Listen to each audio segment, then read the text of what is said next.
3, 2, 1. Assalamualaikum warahmatullahi wabarakatuh. Waalaikumsalam warahmatullahi wabarakatuh. Sobat Manggala Podcast Man 1 Magelang yang berbahagia.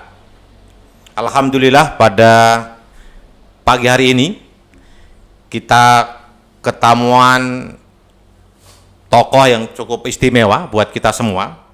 Kepala Kantor Tenaga Agama Kabupaten Magelang yang hadir di tengah-tengah kesibukan beliau yang cukup padat begitu ya. Sempat hadir di tempat ini dalam rangka untuk cobalah kita berbincang-bincang santai begitu ya.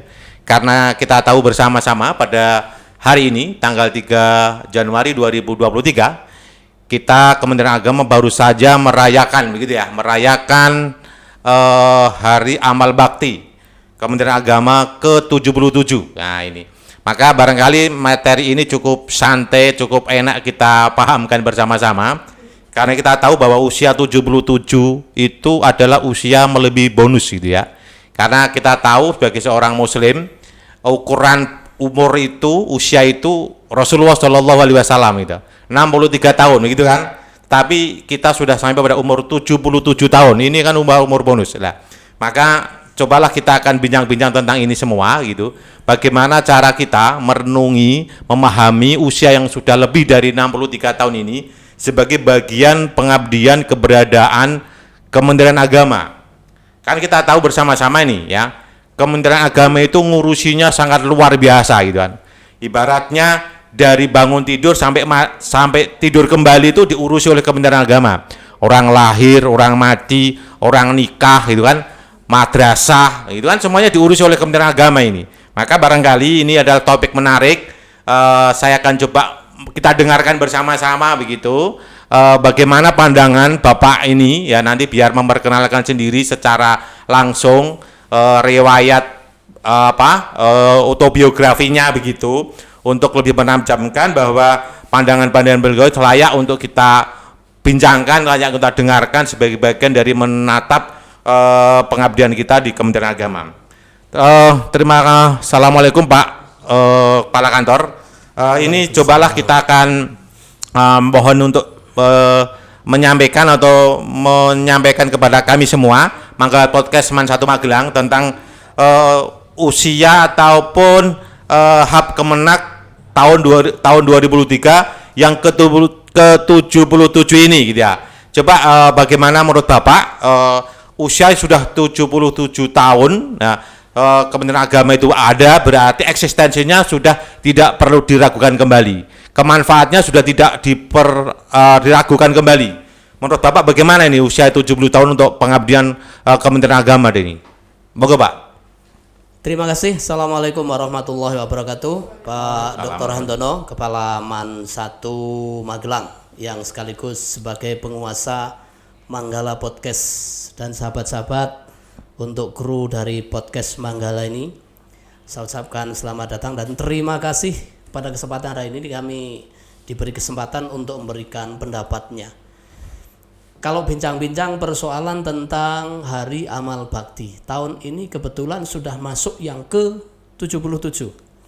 Saya ingat saya diangkat menjadi pegawai negeri sipil itu di Guru itu tahun 1994. Kebetulan pertama kali bareng sama berarti ya? Oh iya. Bersama dengan saya juga 94 ya? Betul, saya diangkat jadi guru yang waktu itu mohon maaf, guru waktu itu ya kerjanya masih seperti itu dengan gaji, tapi tidak bisa dipaksakan karena gajinya waktu itu juga belum begitu baik. Kemudian lama-kelamaan ada beberapa perubahan transformasi dari berbagai hal termasuk layanan di Kementerian Agama, sehingga tahun 2006 saya bergeser menjadi kepala madrasah. Kemudian 2008 saya masuk di birokrasi perkantoran. Saya masuk yang ngurusi pendidikan. Nah, kalau saya lihat perkembangannya ini dari sisi dunia pendidikan itu luar biasa ketika di tahun masih 2008. Saya ingat betul waktu itu menjadi kasih pendidikan madrasah bahwa mohon maaf, madrasah itu mendengar kata-kata madrasah itu kementerian lain, teman-teman itu masih asing. What the name?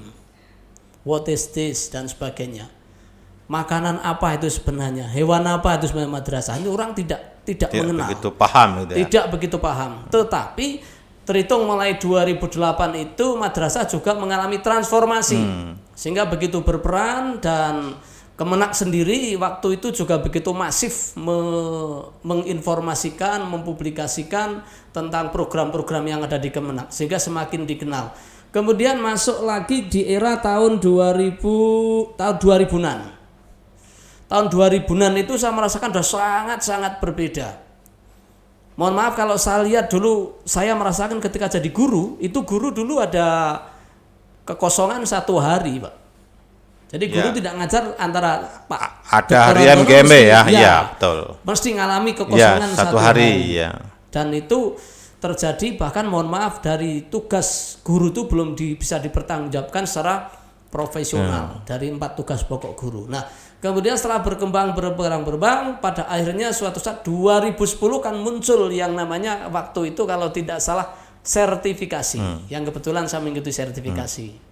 Tapi tidak sampai lulus karena baru mengikuti, saya digeser ke pendidikan madrasah, struktural tidak bisa. Nah, kemudian perkembangan itu ternyata luar biasa ketika madrasah sudah mentransformasikan dirinya, itu ternyata luar biasa. Kemudian setelah saya masuk tidak di dunia pendidikan, akhirnya saya ketika di Kasubagteu, saya tahu tentang pelayanan di Kementerian Agama. Makanya benar tadi yang disampaikan, mulai ngurusi orang baru lahir, kemudian nanti menginjak anak-anak, dewasa, sekolah, sampai tua, sampai nanti meninggal kembali, itu diurusi oleh Kementerian Agama. Dan ini luar biasa, dan akhir-akhir ini era tahun mulai 2015-an itu tanggapan masyarakat sudah luar biasa. Apalagi di tahun 2022 ini luar biasa.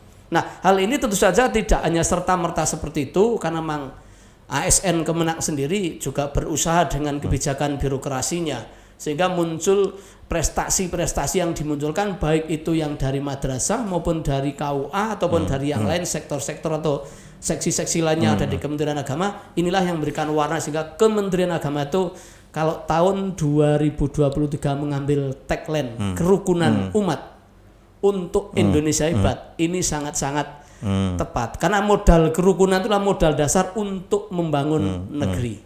Itu sekilas seperti itu, Pak Dr. Handono. Baik, ya. Mungkin bisa memberikan begini, kalau saya mendengarkan apa yang disampaikan oleh Bapak Kepala Kantor tadi, serba-serbi tentang Kementerian Agama sangat dipahami dengan baik gitu ya. Jadi kalau ibaratnya Kementerian Agama itu mengurusi takdirnya Tuhan gitu ya. Semuanya takdir Tuhan diurusi oleh Kementerian Agama gitu, karena dari lahir sampai mati diurusi oleh Kementerian Agama. Takdirnya Tuhan adalah seperti itu. Siapa sih punya umat Islam umat manusia yang tidak bisa menghindar dari namanya lahir dan mati, pasti mengalami, dan itu diurusi oleh Kementerian Agama. Pertanyaan saya sekarang begini, Pak Kepala Kantor, kalau kita sudah paham dengan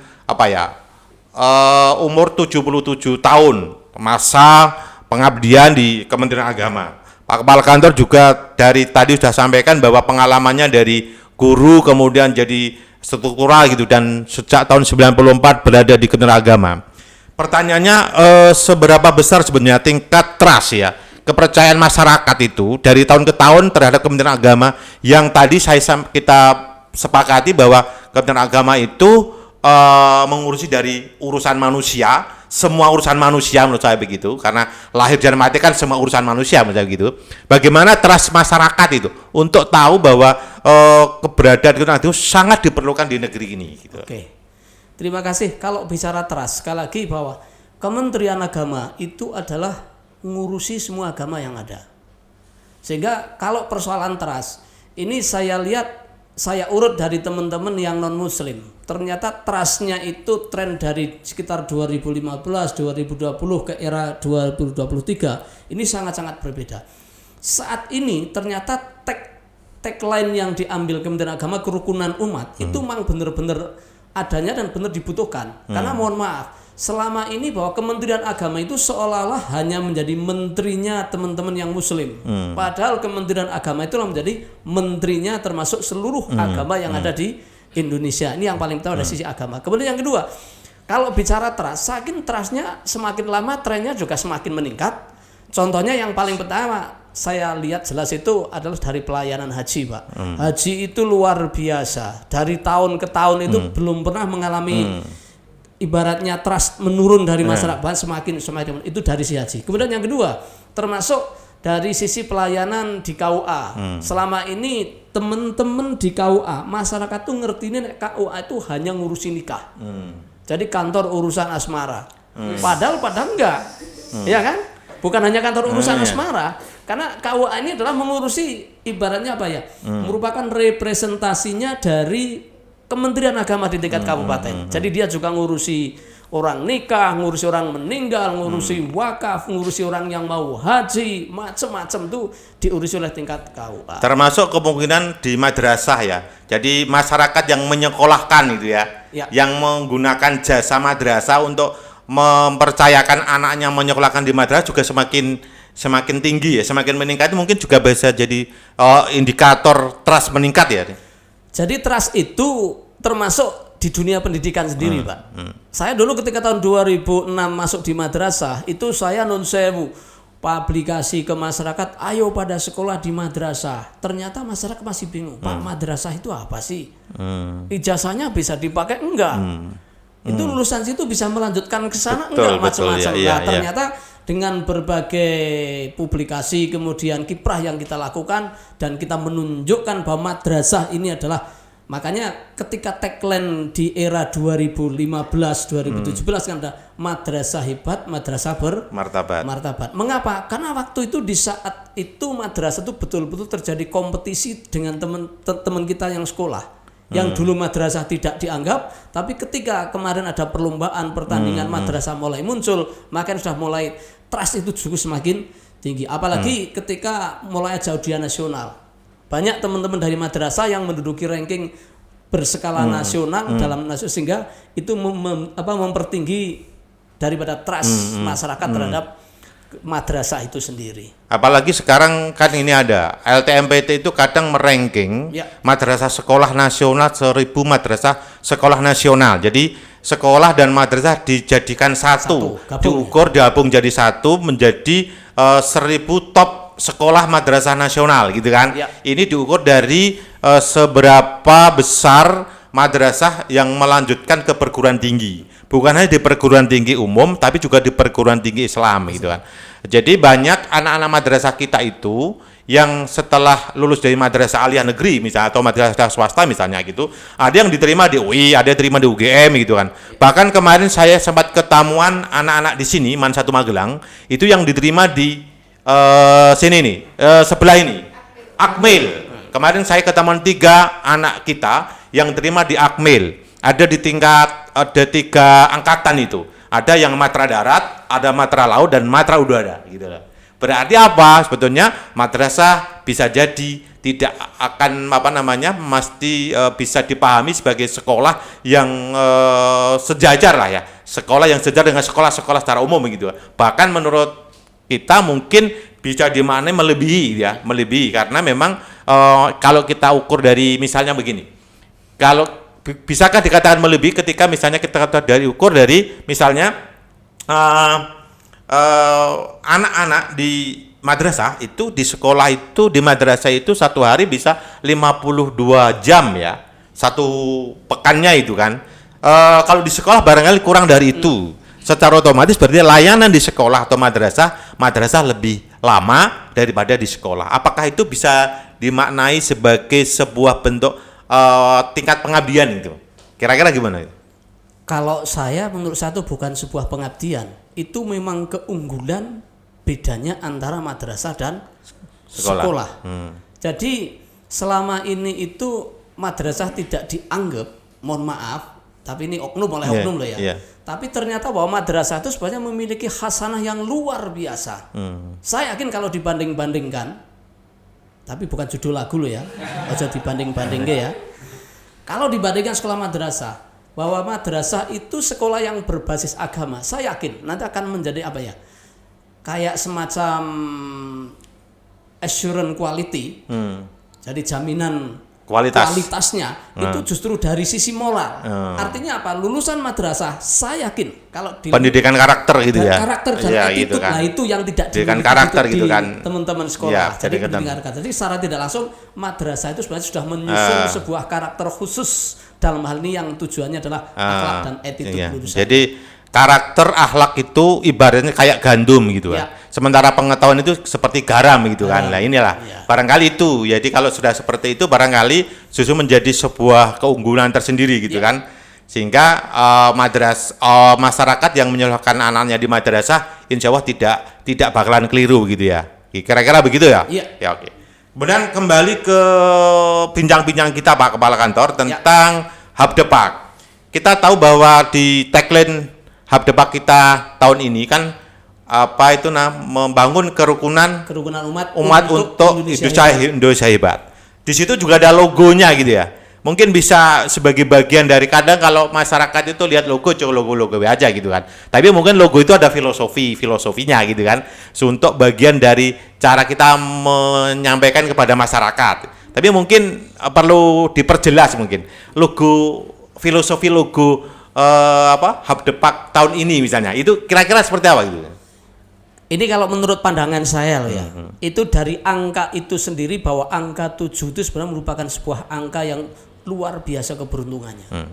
Kebetulan di tahun 2023 ini adalah double 77. Jadi keuntungan ganda. Dan kalau saya lihat di dalam menyusun logo Kemenang itu dari double 7 itu, ternyata kalau saya pandang itu kayak semacam tanda panah double menuju ke atas. Apa ini artinya? Jadi ini memang kita tuh memiliki visi yang besar yang meroket. Ini luar biasa. Jadi saya rasa nih Gusman ini dalam membuat logo ini kayak sederhana tapi itu filosofinya luar biasa. Angka 7 sudah double 7 nanti dibuat kayak semacam meroket itu kan naik ke atas gitu ya. Jadi sandarannya kepada sandaran ilahiyah gitu ya. Ilahiyah dan itu kalau ilahiyah. Kalau yang kedua dalam sisi ibaratnya prestasi itu merupakan hal yang dituju itu lebih tinggi dan lebih berat dari sebelumnya. Makanya di dalam pidato Gusman yang saya bacakan tadi kan ada bahwa tugas sekarang itu semakin berat karena kita tuh visinya tuh memang cukup tinggi, cukup agung. Itu yang harus kita dukung semuanya. Maka bicaranya di tagline-nya kerukunan untuk Indonesia, umat Indonesia yang bermartabat gitu ya. Hebat gitu ya. Hebat gitu. Kan sebetulnya itu tidak berbeda jauh dari ada di ayat Al-Qur'an yang menjelaskan bahwa Tuhan menciptakan itu untuk laki-laki perempuan bersuku dan berbangsa-bangsa itu memang sebuah takdir. Heterogen itu sebuah takdir gitu ya. Maka bagaimana bisa mencapai visi misi Indonesia kalau tidak ada kerukunan dari yang berbeda-beda tadi kan begitu. Barangkali tagline itu tagline itu juga mengambil kaidah dalil tersebut barangkali untuk mencapai Indonesia yang hebat tadi mungkin begitu ya. Karena hebat itu barangkali power ya. Hebat itu kan gambarannya power. Power itu kan berarti punya pengaruh yang luar biasa. Barangkali mungkin Kementerian Agama itu pengen punya pengaruh bukan hanya untuk Indonesia, tapi mungkin dunia, mungkin begitu. Ya. Ini jelas begitu Bapak. Kalau saya lihat bahwa di tahun 2021 itu ada G20 di Bali. Dan di antara sekian pertemuan negara-negara besar yang kemarin dilakukan di Bali itu yang paling istimewa. Mengapa? Karena ada R-nya. Itu hanya sekali itu yang ada religinya loh. Dan itu adalah dikumpulkan untuk ulama-ulama sedunia. Dan ulama ini tidak hanya diambil hanya yang beraliran Ahlussunnah wal Jamaah saja, tapi dari semua sisi. Ini coba betapa hebatnya. Dan ternyata dari pengalaman G20 itu dengan adanya religi dengan perkumpulan agama itu, ternyata Indonesia diberi apresiasi dari luar negeri. Mengapa? Karena di Indonesia itu adalah termasuk mungkin negara yang anggota muslimnya itu besar. Tapi bukan negara muslim. Ya, betul. Sementara mohon maaf, dari keadaan ini justru teman-teman yang non muslim itu dirangkul bagaimana agar tetap bersatu dan membangun bersama untuk Indonesia hebat. Berbeda dengan negara lain, Pak. Ada negara yang mohon maaf sebagian besar hampir 100% muslim. Tapi justru di dalamnya porak-poranda. Banyak contoh yang sampai sekarang perang. Ada mungkin negara lain yang mungkin negaranya tidak non muslim, tapi itu juga muslimnya boleh dikatakan ya dimarginalkan, dipojokkan, disudutkan, dan itu negara tidak maju. Indonesia itu sekarang menjadi apa ya? Menjadi tolok ukur kerukunan bagi dunia. Maka nanti saya yakin peradaban dunia ini akan dipengaruhi oleh bagaimana Kementerian Agama ini di dalam memberikan dan memformulasikan. Makanya ketika diajarkan tentang moderasi beragama, itulah pentingnya nanti. Itu termasuk formulasi khusus untuk mencapai peradaban dunia melalui perkembangan Indonesia yang di sini dipandegani oleh Kementerian Agama. Jadi Kementerian Agama di Indonesia itu bisa menjadi marketing ya, marketing Indonesia untuk dunia gitu Mas ya. Market Indonesia untuk dunia gitu kan, sehingga ini loh Indonesia gitu loh. Lewat Kementerian Agama ini loh Indonesia yang bermacam-macam suku, bermacam-macam agama, tapi tetap kuat, rukun begitu kan, dan itu menjadi prototip untuk negara-negara lain bagi sampai gitu, sehingga pengaruhnya akan semakin kalau Indonesia kan kaliberannya punya satu peran ya Pak, harus punya sumbangsih terhadap perdamaian dunia kan, misal begitu kan, berarti nanti Kementerian Agama menjadi sebuah marketnya Indonesia untuk dunia saat ini gitu, dan di masa yang akan datang ya, menjadi umat-umat Indonesia menjadi contoh, menjadi prototip, menjadi teladan bahwa ini loh dengan berbeda-beda saja kita bisa bergerak bersama-sama gitu ya, bisa berjuang bersama-sama untuk kemajuan dunia saat ini gitu ya. Kira-kira ini bisa dipahami ya kita semua Mandala Podcast ya. Jadi bincang-bincang kami dengan Pak Kepala Kantor begitu, mungkin ada closing statement mungkin Pak Kepala Kantor tentang Habdebak ini? Closing statement saya, ini adalah hari ulang tahun yang ke-77. Mari kita rapatkan, mari kita tingkatkan kerukunan, dan yang paling penting kita harus jadi ASN yang betul-betul amanah, sehingga akan memperkuat visi misi Kementerian Agama yang begitu hebat, itu dalam rangka untuk merukunkan umat, kerukunan umat menuju Indonesia hebat. Kalau saya malah harapan saya visinya tidak hanya itu, kerukunan umat untuk dunia hebat. Jadi peradaban ini akan betul-betul dipengaruhi oleh Kementerian Agama. Begitu Pak. Oke, terima kasih. Ini Manggala Podcast Man 1 Magelang. Kita sudah bincang-bincang dengan Pak Kepala Kantor Agama Kabupaten Magelang, Bapak Dr. Haji Panut MM ya, MM Pak ya, MM gitu, sehingga mudah-mudahan apa yang sudah kita dengarkan bersama-sama menginspirasi kita semua, utamanya Manggala Podcast Man 1 Magelang, untuk terus bisa bergerak bersama-sama meningkatkan pengabdian di Man 1 Magelang sebagai bagian dari Kementerian Agama di Kabupaten Magelang dan bagian dari Kementerian Agama di Indonesia, sehingga lambat atau cepat nanti Man 1 Magelang akan terus berkibar benderanya, menghasilkan generasi-generasi yang punya prestasi unggul, prestasi yang hebat, anak soleh dan solihah sebagai bagian tugas kita bersama-sama. Kira-kira ini, terima kasih Pak Kepala Kantor, Pak Dr. Cipanut. Mudah-mudahan kami hanya bisa berdoa selalu sehat untuk bisa meneruskan pengabdian di Magelang saat ini. Terima kasih. Saya akhiri bincang-bincang kita pada pagi hari ini. Billahi taufiq wal hidayah wa ridha walina wal afu minkum. Assalamualaikum warahmatullahi wabarakatuh. Waalaikumsalam warahmatullahi wabarakatuh.